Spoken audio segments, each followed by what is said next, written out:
In this tutorial, I will show you how to reset the network settings on your iPhone. This step can be useful if you are experiencing issues with connecting to Wi-Fi, mobile networks, or Bluetooth. Don't worry, the process is quick and simple, and the results can significantly improve your device's performance. But before we begin, if you're new to my channel, make sure to subscribe and turn on the notification bell so you can receive updates on my latest tutorials. Now, let's get started. First, open the Settings app on your phone.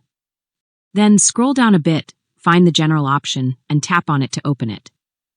Once you are in the General menu, scroll all the way down, and at the bottom of the screen, you will see an option called Transfer or Reset iPhone. Tap on it to access additional settings. Next, in this section at the bottom of the screen, you will see two options: Reset and Erase all content and settings. Select Reset. This will open a menu with different reset options. From there, find and tap on Reset Network Settings.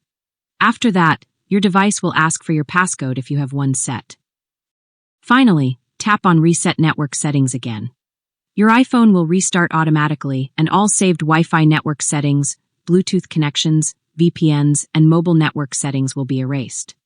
Once your device turns back on, you will need to reconnect to Wi-Fi networks and set up Bluetooth devices if you use them. And that's it. I hope this tutorial was helpful and that you successfully reset your network settings. If it was, leave a like and subscribe to my channel. It would mean a lot to me. Thanks for watching, and see you soon.